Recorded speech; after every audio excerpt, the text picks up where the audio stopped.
τον κλιματισμό. Τι γίνεται τώρα? Είναι πάρα πολύ καυτή η ερώτηση. Ποιο είναι το guilty pleasure σου?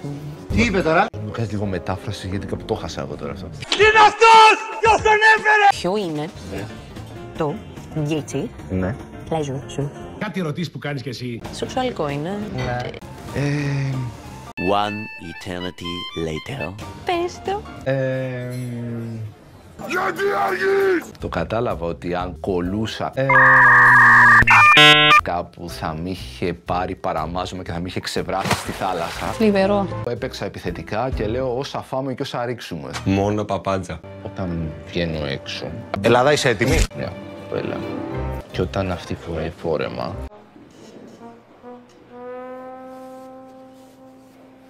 Να ζητά το βρακάκι της. Τι είπε παίκτης. Αλλά της. Καμία ενοχή, εγώ το κάνω. Δεν τρέπεσαι λιγάκι. Έχω κάτι δικό της εκείνη τη στιγμή πάνω μου.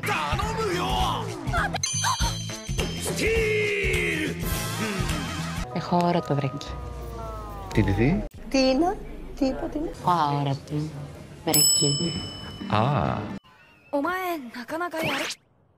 Ο έρωτας σου ξαφνικό.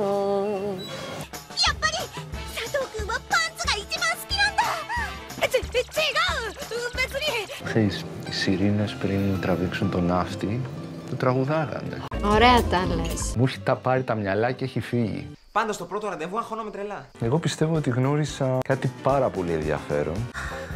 Κοίτα να δεις όμως πόσο γρήγορα περνά ο χρόνος όταν έχεις καλή παρέα. Το οποίο θέλω να το γνωρίσω ακόμα καλύτερα. Να μιλήσουμε τεατέ.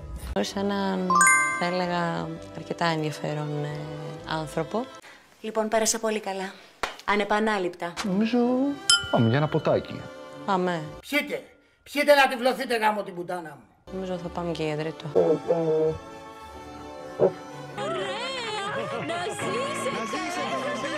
Φεύγουμε. Φεύγουμε.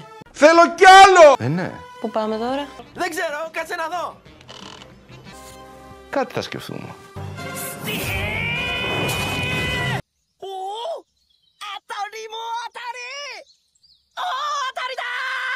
Σε ένα κόσμο γεμάτο μυστικά, ο κατάσκοπος στη δύση σε προσκαλεί. Γέλιο, χαρά και θετική ενέργεια, βρείτε που σε κάνουν να πετάς στα σύννεφα.